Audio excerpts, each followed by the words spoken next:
Ricardo Palma, soy el doctor Luis Ordóñez, eh, uh, jefe de otorrinolaringología del Hospital Carrión del servicio.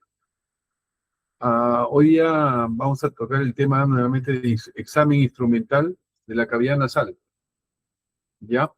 Y sus tópicos diferentes, como la rinoscopía, las afecciones agudas y crónicas más de la rinofaringe, ¿no? Y algunas cirugías básicas, las más frecuentes, ¿no? Que se realizan en este tipo de especialidad. La rinoscopía anterior es el examen de las fosas nasales anteriores que va de la columela hasta el tercio medio y posterior de las fosas nasales. Sí me están escuchando, ¿no? ¿Están escuchando? ¿Aló? Listo. El primer punto es referente a la rinoscopía anterior. Es una técnica instrumental, ¿no? La más frecuente y la más tradicionalmente usada para examinar la parte anterior de la cara, el tercio anterior, corresponde a toda la cavidad nasal. Utilizamos, como acá vemos, el espéculo nasal, puede ser recto o curvo, dependiendo de cada nariz, ¿no? Con la anatomía, ¿no? De cada cavidad nasal. No todas son iguales, ¿no? Como sabemos, el tabique nasal no es una pared recta, ¿no? Lo normal es que es una pared anfractuosa con curvas. Esa es la normalidad. Por eso que a veces utilizamos espéculos de Killian con esta curvatura, de 15 grados a 20 grados. El frontoluz, que actualmente se utiliza, ya no se utiliza el antiguo, que era el frontoespejo, que usaba una lámpara con reflejo en la luz del espejo frontal. El paciente sentado en posición neutra con la cabeza hiperextendida. Se introducen las válvulas hasta el istmo nasal. ¿No? Que se visualiza la mucosa del tabique nasal, los cornetes que están al lado, empezando con la cabeza de los cornetes medios, avanzamos, se ve la cola, el cuerpo del cornete medio, el cuerpo y la cola del cornete medio. Y el espacio del cornete inferior es el meato inferior. El espacio por debajo del meato medio es el meato medio. Hallazgos normales, como decíamos, las mucosas húmedas, rosadas, los cornetes en las personas con mucha alergia son hipertróficos, aumentados de tamaño, color azulino, el tabique nasal normalmente sin desviaciones, el meato medio sin infección, no hay secreciones, libre de secreciones, y el característico plexo de Kirchhoff, visible en el septum anterior, en ambas caras, donde confluyen todas las venas para el respectivo drenaje, ¿no? Sanguíneo. No. La rinoscopía posterior. ¿Qué se utiliza? Este espejo de Troche, la frontoluz, un poco de anestesia tópica para evitar las náuseas durante el examen. Se deprime la lengua con una espátula y se introduce hasta la orofaringe, sin tocar la pared posterior para generar lo menos posible el reflejo nauseoso. ¿Qué se observa? Como vemos acá, el espejo llega hasta por detrás de la úvula y se mira para arriba, ¿no? Se ven las coanas, los cornetes, la cola de los cornetes inferiores y medios, el orificio tubárico, donde empieza, ¿no? La trompa de Eustaquio, el techo del cabo. ¿Qué se puede ver con esta rinoscopía posterior? Si está, en los niños hasta los 9 años, si está aumentado el tamaño del adenoides. Si hay alguna tumoración nasofaringea o si hay secreciones purulentas en la cola del cornete inferior, en la cola del cornete medio, en las coanas. Tiene sus limitaciones, ¿no? Sobre todo por esto, por las demasiado nauseosos. Por eso que actualmente utilizan los faringoscopios flexibles. Puede ser 0 o 30 grados. La fibroscopía endonasal, o sea, la flexible. Eso como ven acá en la figura, el naso que entra por la nariz. El nasofaringolaringoscopio flexible. Evalúa la obstrucción nasales moderadas a severa. Cuando hay sospechas de neoplasias, es un instrumento que se requiere mucho, o sea, es el instrumento indicado, ¿no? Puntual, para hacer todo diagnóstico de tumores nasales, ¿no? O nasofaringos.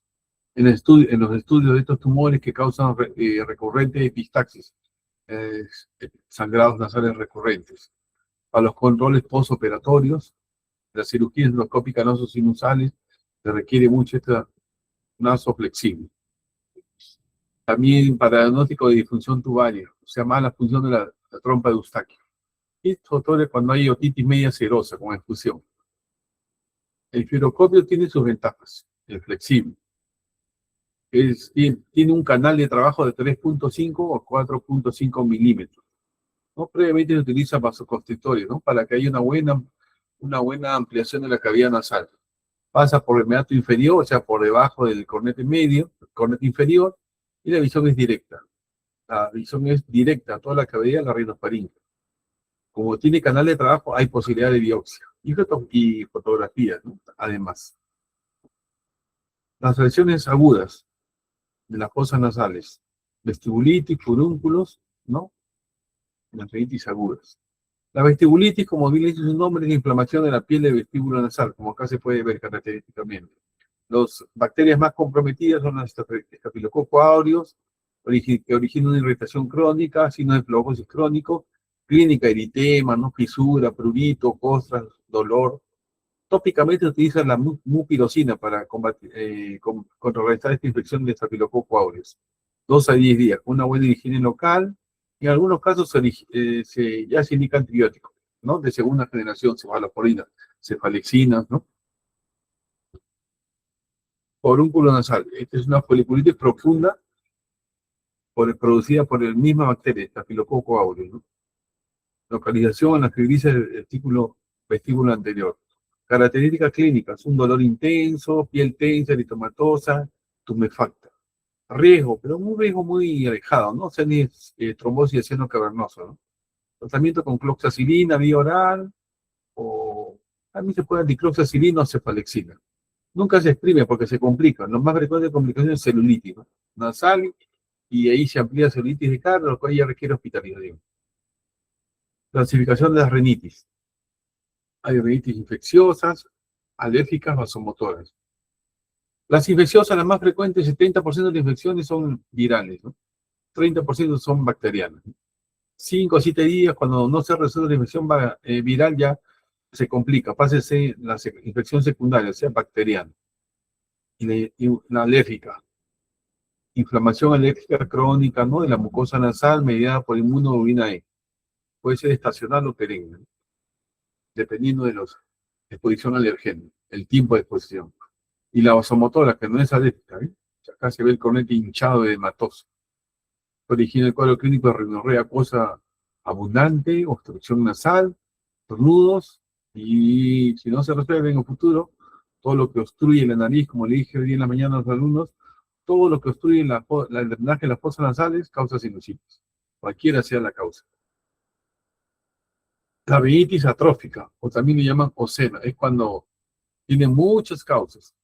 Lo característico de esta ocena o rinitis atrófica es que el cornete se empieza a destruir, tanto en la mucosa nasal como en la parte ósea del cornete inferior. ¿Mm? ¿Y cómo se presenta esta enfermedad? Rinorrea purulenta, con eliminación de costras a diario, con mal olor, muy mal olor, apestoso, y es crónico, es una enfermedad que no se cura. Nada más se trata, se maneja, se hace su limpieza con lavados a agua con sal, y nada más. Es una enfermedad que ya, cuando ya no existe cornete, la enfermedad es crónica, queda para siempre. La rinitis atrófica o ocena. La rinitis hipertrófica, o sea, hipertrofia, aumenta el tamaño del cornete. Lo más frecuente es ¿por qué aumenta el cornete? El inferior, por la alergia. La rinitis crónica alérgica hace que el cornete inferior se tumefacte, se hincha, toma un color azulino característico, genera rinorrea acuosa, ¿no? Estamos hablando de hipertrofia del cornete inferior, porque cuando es hipertrofia del cornete medio, se llama concha bulosa, o sea, el hueso del cornete se llena de aire, se neumatiza. ¿Y qué causa esa neumatización severa, ¿no? De cornete medio? Cefalea, dolor de cabeza. ¿No? La tomografía se descubre, ¿no? La concha bulosa, hipertrofia del cornete medio. Y la rinitis medicamentosa, más característica es por el uso excesivo en la fasolina, vasoconstrictores nasales. Los nombres comerciales, ¿no? Rinodazol, Rinac-D, 5 días se usa, más no. Sexto, séptimo día, ya más días, genera aumento por rebote, efecto rebote descongestionante.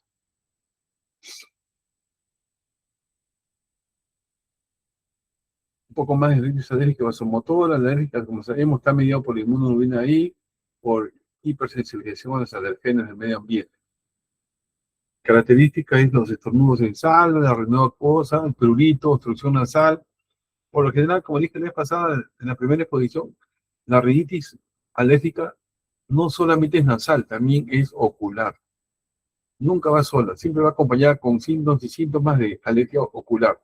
Prurito ocular, ¿no? Lagrimeo intenso. Siempre van juntos. El tratamiento con antihistamínico, corticoide intranasal y inmunoterapia. Eso ya lo maneja el alergólogo, ¿no? La inmunoterapia, nosotros no. La vasomotora, rinitis. Ese fue un desequilibrio autonómico, ¿no? Originado por una hipersensibilidad parasimpática nasal. Cambio de temperatura, cambio ¿no? Irritantes, por mucho estrés, tensión, también origina rinitis vasomotora. No tiene componente alérgico, a diferencia de la alergia, no está mediada por inmunoglobulina E. Lo característico es rinorrea acuosa, congestión variable, si no hay prurito. Tratamiento con bromuro para propia intranasal. ¿Mm?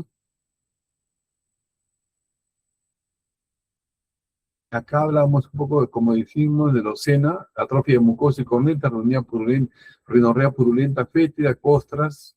La cirugía no se usa. Lavado salino nada más, y nada más. Un poco de vitamina. La medicamentosa, la rinitis, por abuso de descongestionantes. La hipertrófica, como le dije, por rinitis crónica alérgica. Y las rinitis crónicas específicas, que son rarísimas, una TBC pulmonar podría llegar a la parte nasal, podría llegar, pero es bien raro, no se ve, nunca he visto. La leishmania sí es muy frecuente en la zona de la sierra baja, ¿no? Y todo eso. Y las más alejadas, la granulomatosis de Weyer, ¿no? La poliposis nasal y papiloma sinusal. La poliposis nasal es una enfermedad crónica tumoral benigna caracterizada por la aparición de masas blandas bilaterales.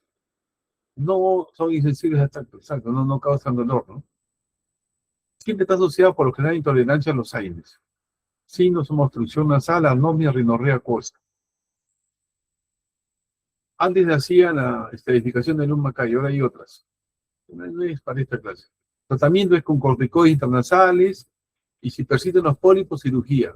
Cirugía funcional endoscópica, no sinusal, ¿no? En algunos casos que no recidivan de que tienen que operarse cada año por pólipos nasales, ya se requiere tratamiento con biológicos. Tratamientos que son carísimos, no disponemos nosotros en los hospitales de estos tratamientos. La papiloma nasosinusal, ¿no? Es una tumoración también frecuente, ¿no?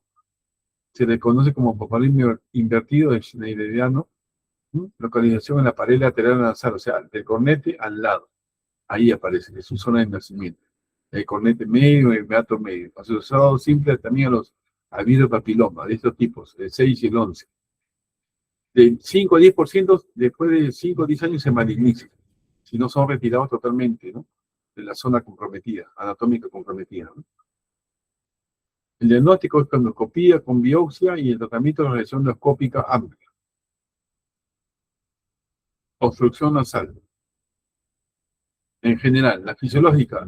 El ciclo nasal normal de alternancia es 2 a 4 horas. ¿Qué quiere decir esto? Que, por decir, el cornete inferior aumenta de tamaño, el izquierdo, y el cornete derecho está abajo. Después de 2 horas, ese cornete izquierdo se reduce de tamaño y aumenta de tamaño el lado contrario, el derecho. Ese es el ciclo nasal normal. Imagínense cómo es una persona con el tabique desviado, ¿no? La obstrucción es severísima, ¿no? La anatómica, obstrucción nasal anatómica, tabique desviado, cornetes grandes, pandilla acuanas en los recién nacidos, o válvulas nasales estrechas. Es raro que sean, lo más frecuente es por iatrogenia, van las cirugías, válvulas nasales estrechas. Las causas inflamatorias, rinitis crónicas alérgicas, poliposis también, rinosinusitis crónica. Neoplásicas, pólipos nasales, papilomas invertidos, papilomas juveniles, cuerpos extraños en niños es frecuentísimo en menores de 5 años. ¿Cuál es lo característico de estos cuerpos extraños en niños? Que es de un solo lado, rinorrea purulenta unilateral, ¿no? Siempre, en el otro lado está libre, apestosa. La mamá viene con el niño que le huele y apesta la nariz hace como 5 días, 7 días. Se revisa y siempre hay un cuerpo extraño, ¿no? pueden ser retirados en consultorio cuando es relativamente sencillo, y los que no pueden ser, todo el niño sin sala de operaciones. Iatrogénicas, obstrucciones por perforaciones sectales, inequias y medicamentosas, por exceso de uso de vasoconstrictores nasales. Patología frecuente del tabique nasal: la fractura de los huesos propios de la nariz, traumas nasales directos con desviación de pirámide, crepitación a los signos, ¿no?, nasales, cuando hay hematoma sectaria hay que drenar urgentemente, si no después corre riesgo de que desaparezca el tabique nasal y generan lo que se llama nariz en sí en montar. Las desviaciones sectales pueden ser en C, en S o mixtas, de acuerdo a la clasificación de Kotter. Pueden ser un o bilaterales, tratamiento sectoplastía, en mayores de 18 años. Antes, difícil tocar el tabique nasal, puede dejar muchas secuelas. Luxaciones a veces ocurren también del cartílago quadrangular hasta la espina nasal anterior. Puede causar una obstrucción leve a moderada a severa, unilateral. La reducción siempre es quirúrgica, ¿no? Las crestas, protuberancias, osteocartilaginosis en la unión volumen-cartílago. Las perforaciones, la causa más frecuente, perforaciones sectales de tabique nasal, son diatrogénicas, post-sectoplastía, post-cirugía. Frecuente los pacientes usan cocaína, perforación se ve bastante en cirugía, en el consultorio de otorrino, por uso crónico de cocaína. Wegener, sífilis, las varices e infecciones frecuentes en el tabique nasal. En el caso de Kiesel-Bach hipertrófico, genera epistasis anterior. Se cauteriza ya sea con líquido nitrato de plata o con electrocauterio. Acá podemos ver unos temas, ver el tabique nasal, las desviaciones en S, en C, ¿no? Acá se ve como hay un hematoma. ¿Ves? El tabique nasal es una bola de sangre, hace abombamiento, ¿no? Eso hay que drenarlo. Si no, esta sangre destruye todo el tabique nasal y causa deformidad nasal, lo que se llama nariz en sí montada. Procedimientos quirúrgicos. La sectoplastía es la corrección quirúrgica del tabique nasal desviado, indicado en la obstrucción severa, pues, que no ha sido resuelta con tratamiento médico, ¿no? La inyección es metrasfixiante, la inyección del bucopericondrio, resección y modelación. Mayor de 18 años, siempre, mayor de 18 años. No lo olviden. Complicaciones como tinequias, hematomas raras, no raras, pero ocurren, o a veces perforaciones. La rinoplastía ya es un tema, ¿no?, para el cirujano estético, ¿no? Ya eso lo dejamos para siguiente, para otra especialidad. La electrocauterización de rinoplastía. Se cauteriza la nariz en los sangrados nasales, en la zona de flecha de Kiesel-Bach, la parte anterior del tabique nasal. ¿Mm? O también se cauterizan los cornetes, ¿no?, para reducirles el tamaño. Puede ser con cauterio monopolar o bipolar, con bajo anestesia local. En la epistasis siempre se identifica el punto sangrante y se cauteriza con precaución, no circunferencial, siempre puntual de negro. En algunos casos, como secuela, puede haber un poco de fibrosis o mucosa y reducción volumétrica del cornete. La turbinoplastía es la cirugía del cornete inferior, es decir, que se hipertrofia en las rinitis crónicas alérgicas. Turbinoplastía quiere decir reseccionar, disminuir el tamaño, se corta la mucosa y el hueso del cornete. Cuando no se quiere cortar, lo mejor que se utiliza actualmente es la radiofrecuencia. Láser no funciona para reducir el tamaño del cornete. Lo mejor es radiofrecuencias, es decir, la reducción volumétrica del cornete, del tamaño del cornete. No se electrocauteriza tampoco, porque es muy lastimante, genera mucha temperatura. Lo mejor es radiofrecuencia de cornete. Este es el riesgo que hay cuando hay de la turbinectomía, o sea, el corte, la ablación del cornete, ¿no? Esto puede, como le dije, hablamos hace un momento, los CEL, la rinitis atrófica. Cuando se saca demasiado cornete inferior, puede quedar la rinitis atrófica ocena, por eso mucho cuidado con la turbinectomía. Las vegetaciones adenoideas en la rinofaringe. Esta es una enfermedad frecuente en los niños hasta los 9 y 10 años, porque a los 9 y 10 años ya la adenoides involucionó, o sea, disminuyó de tamaño y ya no genera ningún síntoma obstructivo, ¿no? Como respiración bucal o obstrucción nasal, ¿no? Solo se le conoce a la adenoide como las mieles de Luschka, ¿no? De acá hay de 3 a 8 años, involución espontánea, por supuesto. Un diagnóstico con nasofaringo, laringoscopía flexible y una radiografía lateral de Caun para ver el tamaño de las adenoides. Si es grado 3 o 4, es quirúrgico. 1, 2, se puede tratar con antihistamínicos y un poco de corticoides intranasales. Ayuda. Para los grados 1, 2. Para el 1, 3, 4 es quirúrgico. Obligado. Los tumores frecuentes en rinofaringe, los benignos, los angiogiomas juveniles, nasofaringe, 14, 15, 16, 17 años, esa es la edad característica, adquieren con unos sangrados masivos. Al examen se puede ver en la cavidad nasal, por detrás del cornete inferior y por encima de él, una masa, ¿no? Que es sangrante, uno la toca y sangra inmediatamente. Confirmado con la endoscopía nasal y con una tomografía, ¿no? Tomografía de senos paranasales con contraste. Se confirma en el diagnóstico. Diagnóstico por la edad, endoscopía nasal, tomografía, diagnóstico por imágenes. Cuando ya son malignos, pues ya son carcinomas nasofaringeos, ¿no? Con invasión, compromiso óseo, ¿no? Es frecuente en niños los radiomiosarcomas, ¿no? Y los linfomas también. Los signos de alarma de estos tumores nasofaringeos son los epistasis unilaterales recurrentes, se obstruye todo lo que obstruye la nariz, siempre causa un poco de hipoacusia conductiva. La adenopatía puede haber, diplopía cuando hay compromiso ocular, ¿no? Que es rarísimo. Diagnóstico, como decíamos, biopsia, nasofibroscopía, tomografía, resonancia. Los tratamientos ya.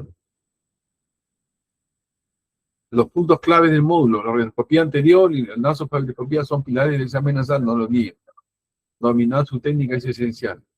Las rinitis deben clasificarse correctamente y son alérgicas, vasomotoras, atróficas, al elegir el tratamiento oportuno y adecuado. La patología sectal abarca desde lesiones hasta perforaciones. El hematoma sectal, como decimos que se presentan los traumatismos nasales, siempre buscar un hematoma sectal. Es el que dice el tratamiento de urgencia. La sectoplastía, rinoplastia y turbino son las principales intervenciones más frecuentes de nariz y del secto. La vegetación nasal y de obstrucción nasal en niños es lo más frecuente en ellos. Inoplasias ante síntomas unilaterales persistentes en adultos. Bueno, eso es todo lo que tenía que ver sobre este tema y bueno, si hay alguna pregunta, aquí estamos. Ustedes dirán.